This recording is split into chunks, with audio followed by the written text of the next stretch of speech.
So, I do have some sad news. We regret to inform you that Lila Rose can't be with us today. Her husband tested positive for COVID, and she started to get symptoms just in the last couple days. So she decided that's best for her to stay home. So we wish them the best and speedy recovery for both of them. However, we are excited to welcome our replacement speaker, who will be familiar to many of you since he's been with us since our very first year in 2005. He's a native of Huntsville, Alabama, a Franciscan friar of the Renewal, and a regular on EWTN. Ladies and gentlemen, please welcome Father Mark Mary.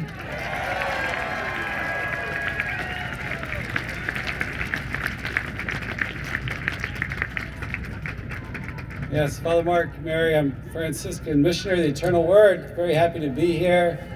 I remember that first March in '05 so well. You know, we just grabbed a camera, a couple of us came out here, went back home, packaged it into a show. But I remember, I was born and raised in Alabama, came out here and just bought the lie that San Francisco was just completely secularized. You know, I don't know what I was thinking, but there's a beautiful faith out here, a faith community. The Catholic Church has a long history. The people around Ignatius Press, the volunteers, their faith just really inspired me. Because in many ways, you shouldn't be out here. You shouldn't be able to do this in San Francisco, right? That's what the media tells us. You got big tech pounding on you with their secular message. And I came out here and also did some work in some of the parishes and things, and just saw a beautiful faith community. So as Reverend Childress says, we're winning. We're not losing. We're winning. We have the numbers, I'm convinced. EWTN covers many walks throughout the year, and we get a lot of great feedback. You know, our viewers are real inspired by you all who make the effort to come out here. So I just want to encourage you in keeping up the good work. You know, I remember in '05, the mayor, Gavin Newsom, at that time, they had a counter rally before this rally started, and he really kind of whipped the people up into a frenzy. And I remember when we started walking, I thought, oh, there's some protesters on the other side, so to speak, you know?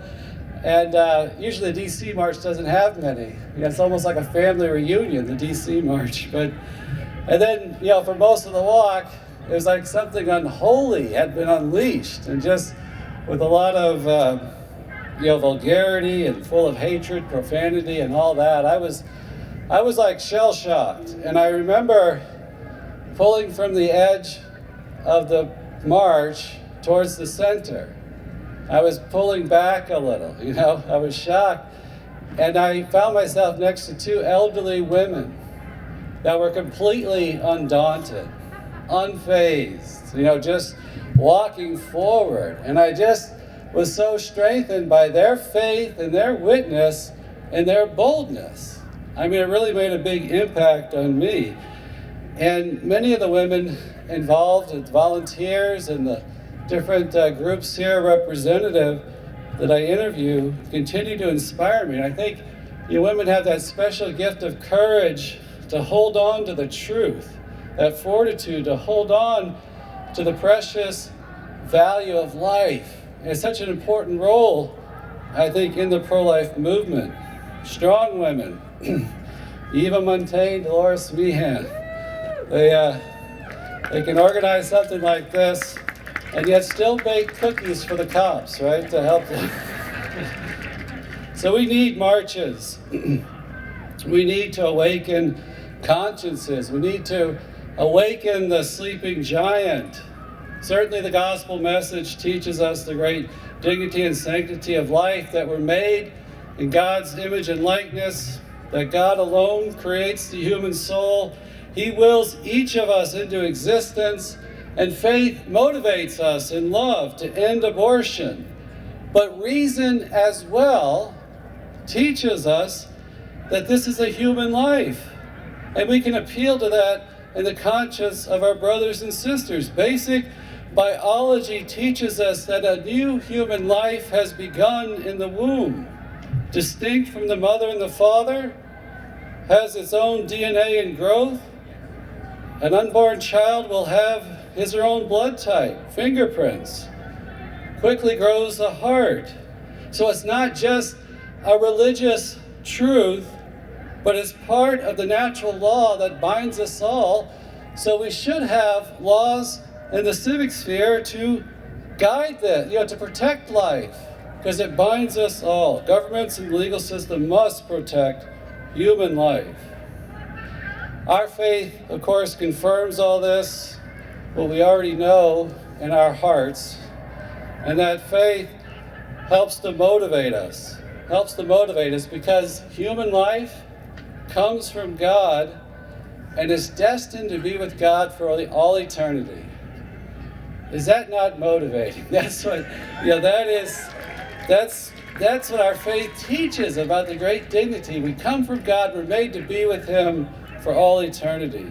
And faith motivates us to bear witness. It gets us running. Those early Christians who ran to the tomb in search of Jesus?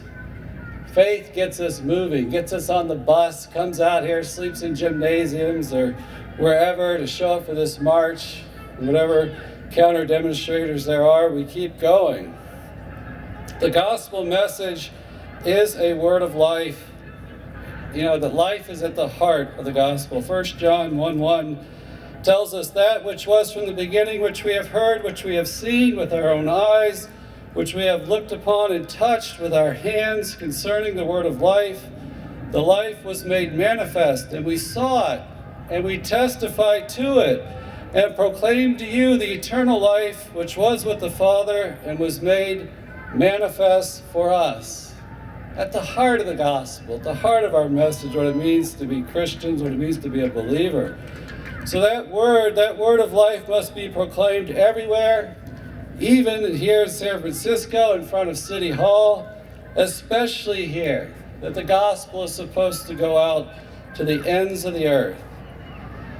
Over the years, I've interviewed many people at this walk. I've interviewed people who run crisis pregnancy centers, people who provide homes for mothers in need, who provide material and spiritual needs of women in crisis pregnancies, who provide friendship, community, a word of hope, a word of mercy to the men and women involved in abortion, that God is merciful.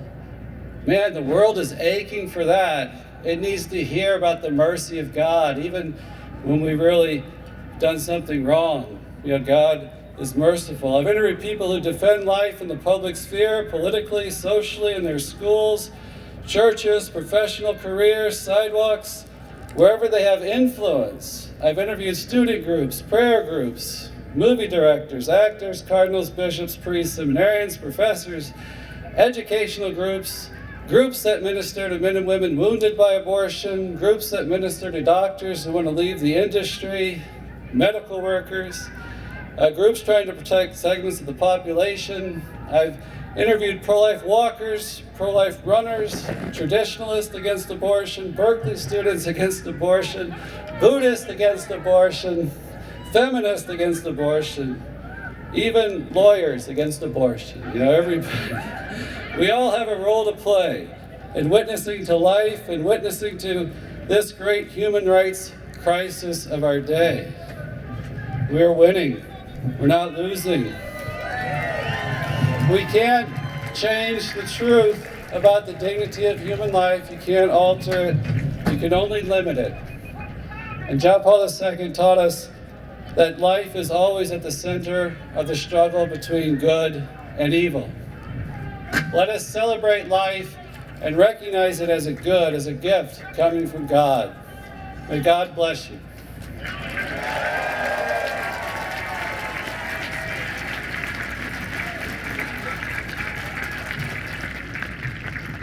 It's pretty nice to have Father Mark on the other side of the camera, huh?